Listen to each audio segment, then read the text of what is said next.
안녕하십니까. 3조 저장 박광희 장로입니다.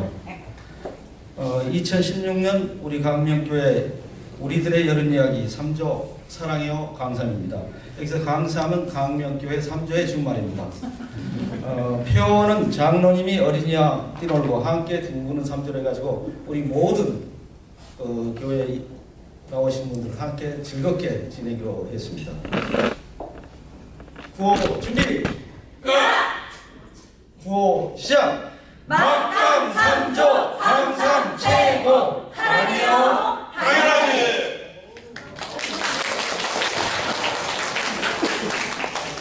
재밌습니다.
할렐루야. 목사님이 선언합시다. 전도합시다. 네. 전도는 하나님 앞에 우리의 사명이고 생명인 줄로 믿습니다. 오늘 말씀 고린도 후서 12장 우리 9절 말씀, 2절 말씀을 같이 한 목소리로 크게 읽어보겠습니다. 시작. 나에게 이를 일을 내 은혜가 내게 족하도다. 이는 내 능력이 약함돼서 온전하여짐이라 하신지라. 그러므로 도리어 크게 기뻐함으로 나의 여러 약한 것들에 대하여 사랑하리니 이는 그리스도의 능력이 내게 머물게 하려 함이라. 아멘. 이 세상을 살아가는 모든 사람들, 즉 예수를 믿는 믿음의 사람들이나 예수를 믿지 않는 불신자들이나 할 것 없이 누구나 다 고통과 또 아픈 여러가지 슬픔과 또 역경 또는 우리 앞길을 계획하고 살아감에 있어서 그 발목을 잡는 그런 걸림돌 같은 인생의 가시가 누구에게나 다 있는 걸 볼 수가 있습니다.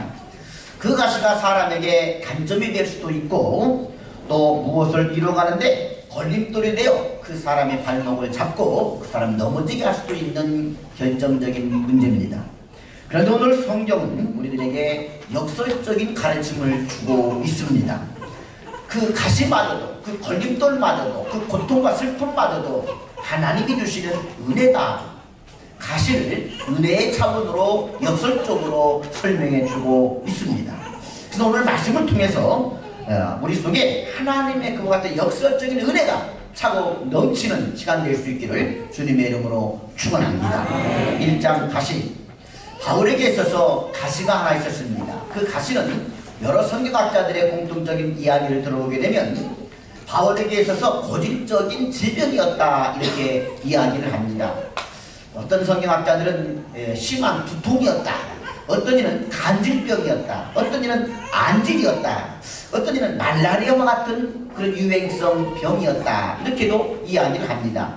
그 중에서 특별히 유력한 두 가지 설이 있는데, 하나는 안질병이라는 것입니다. 눈이 좀 안 좋다는 얘기지요. 성경에 보게 되면 바울이 성경을 쓰는데 직접 쓰지 않고 대피를 시키는 것을 볼 수 있습니다. 그만큼 눈이 안 좋았다는 것이지요. 또 편지 끈 인사말에 친필로 마지막 인사를 쓰는데 그 쓸 때는 큰 글자로 몇 자 적었다 이렇게 꼭 이야기합니다. 이걸 볼 때 눈이 무척 안 좋아서 큰 글자로 몇 자를 적을 수밖에 없었던 그런 고질적인 안질병을 우리가 성경에서 찾아볼 수가 있습니다. 또 어떤 성경학자들은 안질병도 있었지만 바울에게는 간질병이 있었다 이렇게 이야기를 합니다. 그 근거로 갈라디아 4장 14절에 이렇게 나옵니다. 너희를 시험하는 것이 내 육체에 있으되 이것을 너희가 업신여기지도 아니하고 버리지도 아니하고 라는 말씀을 근거로 잡아볼 때 바울에게 어떤 육체적인 어떤 단점 때문에 성도들로 하여금 시험거리가 될 수 있었다라는 말입니다. 안질병은 이 알렉산더 대왕이나 크로멜 또는 나폴레옹 같은 그런 인간적인 세상의 영웅들도 걸려 있었던 질병 중에 하나입니다. 바울 사도가 간단해서 설교를 할 때 갑자기 거품을 물고 쓰러져서 뒹군다고 생각을 해 보십시오. 얼마나 부끄럽고 얼마나 참 황당스러운 일이겠습니까? 그 모습을 보고 믿음이 없는 성도들은 자기 병도 못 고치는 사람이 어떻게 남의 병을 고쳐준다고 기도하고 또 안수할 수 있느냐? 자기 병이나 고쳐 뭐하라? 이렇게 비판할 수도 있고 시험해 줄 수도 있습니다. 자기 병 하나 고치지 못해서 고통스럽고 슬픈 나날을 보내고 있는 그런 바울 사도를 볼 때 성도들에게 시험거리가 되고 넘어질 수도 있었던 문제라는 것이지요. 그래서 성경학자들은 그의 이 육체적인 가시가 간질병이다 이렇게 이야기도 합니다. 그래서 이와 같은 안질병이라든지 간질병 또는 심한 두통 또는 말라리아와 같은 육체적인 질병은 바울의 사역에 있어서 걸림돌이 되고 그를 고통스럽게 하고 그를 슬프게 했던 가시와 같은 존재였습니다. 그래서 자신의 사역을 방해하는 사탄의 사자라고도 바울은 이야기하고 있습니다. 하여튼 이 가시는 그에게 고통과 괴로움이었고 사역에 있어서 발목을 잡는 그런 걸림돌이 되었다는 것입니다. 그는 이 문제를 어떻게 해결하고자 노력했습니까? 오늘 성경에 보이는 그가 말합니다. 내가 3번씩이나 하나님 앞에 작정하며 기도했다 이렇게 나옵니다. 그래서 작정의 기도란 40일이든지 아니면 1년이든지 뭔가 동일한 기도 제목을 놓고 하나님 앞에 간절히 집중하여 매일 기도하는 것을 말합니다. 이것을 바울은 3번씩이나 반복해서 작정하며 하나님 앞에 매달렸다는 것은 그는 줄기차게 한 기도 제목으로 이 가시를 뽑아달라고 하나님 앞에 매달린 그의 간절함을 엿볼 수가 있습니다. 이와 같은 바울의 간구에 대해서 하나님 어떻게 응답하여 주었습니까? 내 은혜가 네게 족하도다. 하나님은 바울의 기도를 들으시고 그의 눈병을 고쳐주지 않았습니다. 그의 간질병을 치료해주지 않았고 말라리아 그 심한 두통도 치료해주지 않았습니다. 그 몸에서 가시를 뽑아주지 아니했습니다. 이것을 무엇이라고 얘기하느냐? 은혜로운 거절이다라는 신학적인 용어를 씁니다. 이것을 볼 때 바울은 지금까지 자기가 받은 은혜로 인하여서 만족하지 못한 상태에 있는 것을 볼 수가 있습니다. 항상 뭔가 좀 받은 은혜가 부족하다고 느낀 것 같습니다. 그래서 감사하는 마음 대신에 슬퍼하고 불평하고 원망하는 마음이 좀 있었던 것 같습니다. 여기에 대해서 하나님은 이미 너가 받은 은혜가 내가 네게 준 은혜가 이미 족하다, 이미 충분한 은혜를 받았다라는 말로 응답하여 준 것을 볼 수가 있습니다. 그러니 이제 가시를 뽑아주지 않아도 지금까지 받은 은혜만으로도 족한 줄 알아라. 나는 내게 네가 족할 만큼 은혜를 베풀어 주었다라고 바울에게 은혜로운 거절을 한 것을 알 수가 있죠. 이 말씀을 놓고 볼 때 하나님은 바울에게 많은 은혜를, 족한 은혜를 부어주신 걸 볼 수가 있습니다. 가장 근본적인 은혜는 죄사함의 은혜요, 두 번째의 은혜는 부르심의 은혜지요. 원래 바울은 예수를 알지 못하는 자로서 초대교회를 핍박했던 죄인 중에 죄수였습니다. 교회를 핍박하고 성도들을 잡아 죽이고 옥에 가두었습니다. 이런 죄인 중에 죄수 같은 바울을 우리 예수님께서는 만나주셨습니다. 저 담에색에 있는 교회와 성도들을 핍박하려고 붙잡아 죽이려고 공문서를 써가지고 집행영장을 가지고 가는 바울을 부활하신 예수님께서 만나주셨습니다. 그리고 그 모든 죄를 용서하여 주셨습니다. 바울은 하회 같은 하나님의 용서의 은혜를 덧입고 드디어 하나님을 만나고 그 눈에 귀들이, 영적인 귀들이 벗겨져서 예수님을 보는 은혜를 덧입었습니다. 뿐만 아니라 예수님께서는 바울을 그 시대의 선교사로, 그 시대의 하나님의 종으로 불러주셔서 조대교회를 세우는 데 사용하여 주셨으며 세계 곳곳에 교회를 세우는 데 그를 사용하여 주었습니다. 그가 힘들고 어려울 때 늘 그를 만나 주셨고, 그가 부르짖어 기도할 때 하나님이 그에게 때마다 응답하여 주셨고, 그에게 능력을 부어주시고 그와 함께하여 주셔서 가는 곳마다 교회를 세우며 엄청난 많은 열매들을 거두게 하여 주었습니다. 뿐만 아닙니다. 바울에게 신령한 하나님의 은혜를 부어주셔서 신약성경 14권을 저술하는 위대한 하나님의 말씀의 종으로 그를 사용하여 주었습니다. 뿐만 아닙니다. 하나님 어느 날 그를 환상 중에 그를 데리고 올라가셔서 3층까지 올라가셔서 낙원의 모습, 천국의 모습을 보여주고 증거하고 경험하는 놀라운 영적인 은혜도 베풀어 주었습니다. 이루 말할 수 없는 그의 은혜는 충족한 은혜였으며 만족할 만한 은혜였습니다. 그런데 바울은 몸에 고질병, 몸에 가시 하나로 인하여서 지금까지 베풀어 주신 하나님의 은혜에 대한 감사는 사라지고 오로지 가시를 뽑아달라는 문제로 하나님 앞에 간구하며 풀어주시며 그 문제가 해결되지 아니할 때 슬퍼하고 고통하고 또 절망했다는 얘기입니다. 여기에 대해 하나님은 뭐라고 말씀하십니까? 내가 지금까지 내게 준 은혜가 족하도다. 할렐루야.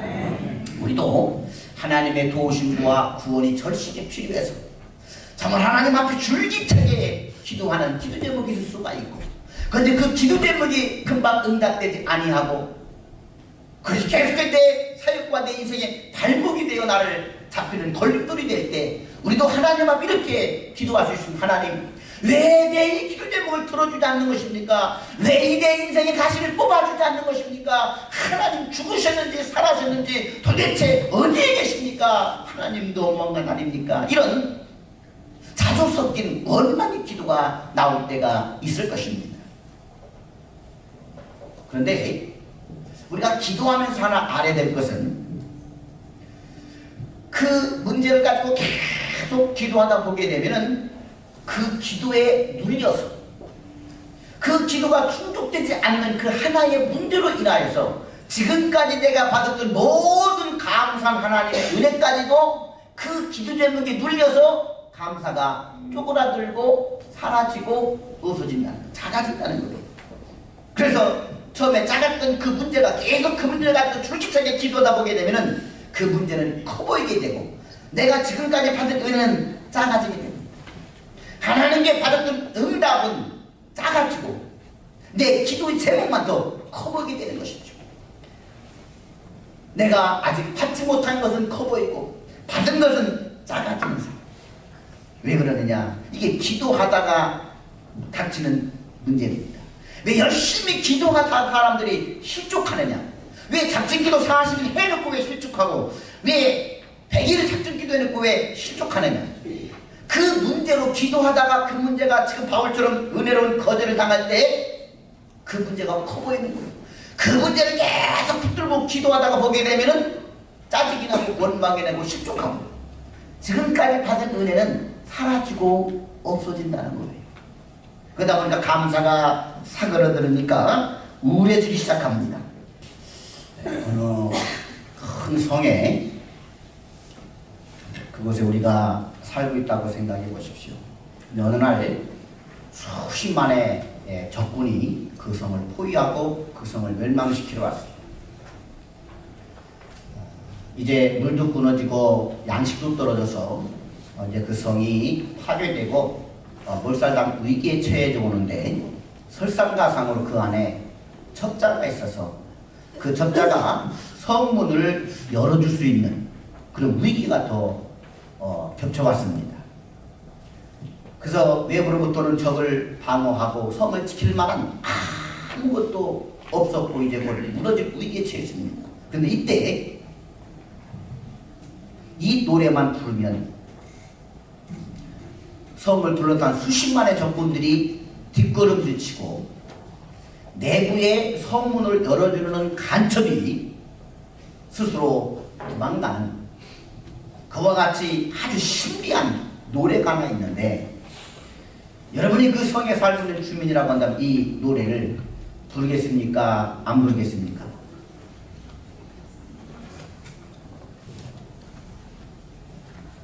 그 노래를 부르겠어요? 안 부르겠어요? 그 노래를 부르겠죠. 그 노래는 감사라는 노래입니다. 그 성의 외부의 적들은 수많은 외부의 우로부터 공격해 들어오는 환경들, 또 사탄 마귀의 도전들, 그리고 내 안에 첩자가 있어요. 내 안에 첩자를 보자면 그 사탄 마귀가 환경을 통해 막 성을 공격해 들어올 때 문을 열어주는 첩자, 그래서 내 속에 있는 원망과 불평인 것입니다. 그 원망과 불평을 타고 사탄 마귀는 내 속에 들어와 나를 점령하고 나를 쓰러뜨리고 성을 멸망시키고 내가 가진 모든 것들을 다 흑대밭으로 만들어버리고 이럴 때 그 사탄 마귀를 물리치고 내 속에 있는 그 첩자를 물리치는 유일한 방법이 뭐냐? 감사합니다. 할렐루야. 감사의 찬양을 부르는 순간 적들은 뒷걸음질 치게 되고 내 속에는 첩자는 온데간데 없이 사라지게 됩니다. 그 성이 교회일 수 있고 여러분의 가족일 수 있고 여러분의 몸일 수가 있습니다. 여러분들은 그런데 이 노래를 잃어버렸어요. 그런데 여러분들은 이 노래를 상실해버렸어요. 그러니 늘 우리는 공격당하고 넘어지고 그리고 쑥대밭이 되는 것이죠. 바바라 촌슨 여사와 같이 세 아들 중에 첫째 아들은 교통사고로 죽고 둘째는 동수형제자가 되어 집을 떠나고 셋째는 월남전에 참석하여 죽었어요. 하나님 앞에 감사로 역전시키는 감사의 언어를 선택했을 때 동생애자였던 둘째 아들이 돌아오게 되고 그 아들과 함께 베트남전에서 아들 잃은 사람들 찾아가 위로하고 교통사고로 사랑하는 가족을 잃은 사람들에게 위로의 편지를 써내려가면서 저들은 사람들에게 다가가서 저들에게 감사의 언어를 회복시켜주는 운동을 하게 되었어요. 여러분, 이 감사는 돈 주고 살 수 있는 것은 아닙니다. 얼마든지 돈 없는 자도 가난한 자도 얼마든지 내가 감사를 생성해낼 수가 있는 것이에요. 할렐루야. 오늘부터 우리도 이 감사의 찬양을 부를 수 있기를 주님의 이름으로 축원합니다. 그럼 어떤 점에서 육신의 가시가 있는데도 그것이 하나님이 주시는 은혜일 수가 있을까요? 둘째, 은혜.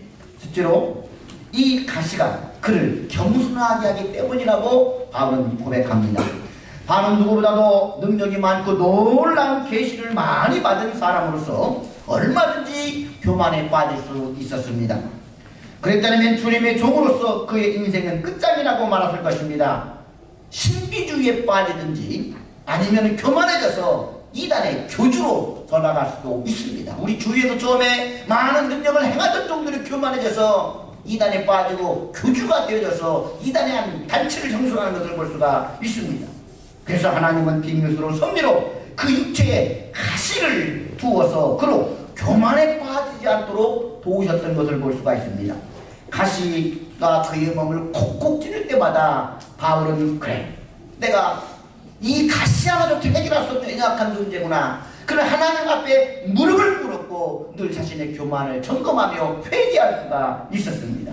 가시는 바울의 교만한 영을 막기 위해서 하나님께서 그 몸속에 장착해 놓으신 일종의 제어 장치였던 것을 볼 수 있습니다. 얼마나 섬세고 깊고 온전하신 하나님의 섭리의 손길이었습니까?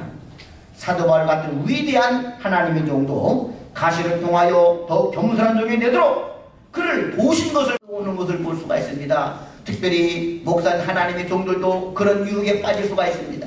저는 오늘 이 말씀을 볼 때마다 내 속에 이런 교만이 싹이 트지 않도록 해야 되겠다고 하는 다짐을 하고 늘 하나님 앞에 자신을 점검해보는 계기를 삼습니다. 조금만 아니라고 영적 투쟁을 게을리하면 한순간 무너지는 것이 바로 이 교만병입니다. 아무리 능력이 많고 큰 일을 많이 해도 교만에 빠지면 끝장입니다. 그럼 어떠한 능력, 어떠한 은사받아도 우리가 가장 사모해야 될 은사가 바로 겸손의 은사인 줄로 믿습니다. 둘째로 하나님의 능력이 약한 데서 온전해지기 때문에 이것이 바로 하나님의 은혜라는 것입니다. 하나님은 가시를 제거해달라는 간절한 기도에 바울에게 응답 대신 그 고통의 의미를 해석해 주시고 그 은혜와 가치를 알게 하여 주셨습니다. 가시를 뽑아주는 대신 그 가시를 통해 주시는 하나님의 은혜가 무엇인가를 설명해 준 것이지요. 그리고 믿음으로 살도록 도우셨습니다. 그것은 내 능력이 약한 데서 온전하여짐이니라. 할렐루야. 만일 바울이 연약하지 않았다고 한다면 그는 하나님 앞에 기도하지 않았을 것이고 하나님을 의지하지 않았을 것입니다. 그가 기도하지 않고 하나님을 의지하지 않았다고 한다면 하나님은 그와 함께하지 못했을 것이고 그는 아무런 역사도 행할 수가 없었을 것입니다. 그러나 바울이 가시로 인하여서 철저히 자신의 연약함을 깨달았을 때 그는 하나님 앞에 무릎 꿇을 수밖에 없었고 하나님을 의지할 수밖에 없었고 그럴 때 하나님께서 그에게 능력이 되어 주셨습니다. 바울이 가장 연약할 때 하나님께서 가장 강하셨고 바울이 가장 부족할 때 하나님께서 그에게 전부가 되어 주셨습니다. 이것이 연약함과 강함의 역설적인 은혜인 것입니다. 약할 때 강함 대신에 나의 은혜가 되신 주 나의 원인가 그 안에 있는 법 나는 포기할 수 없네 주 나의 원인가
바울로 하여금 자신의 연약함을 철저히 깨닫게 했습니다. 동시에 자신에 대해 절망케 했습니다. 그리하여 겸손히 하나님을 의지하게 했고 그리고 참고 기도하는 법을 배우게 했습니다. 육체에 가시는 바울을 겸손의 사람이요 기도의 사람이요 믿음의 사람이요 인내의 사람으로 그를 연단하고 훈련하여 세워주었습니다. 그것은 아픔이었지만 동시에 바울이 되게 하는 은총의 가시였습니다. 이것이 고통 속에 있는 은혜요, 가시를 통한 하나님의 거룩한 섭리입니다. 바울뿐만이 아니라 하나님께서 주신 믿음의 용장들을 보게 되면은 누구나 저마다 한 가지 가시가 있는 것을 볼 수가 있습니다. 창세기의 요셉을 보십시오. 요셉이 청소년 시절 그에게 치명적인 가시가 있었는데 그것은 바로 형들의 시기심이었고 보디발 여사의 유혹과 모함이었습니다. 성전기를 살아가는 이 요셉에게 있어서 이는 치명적인 가시로서 형제들에게 시기심으로 팔려서 애굽의 노예로 팔려갈 수밖에 없었고 보디발 여사의 치명적인 유혹으로 인하여서 그는 감옥에 갇히게 되었습니다. 그런데 여기에는 하나님의 놀라운 섭리가 숨어 있었습니다.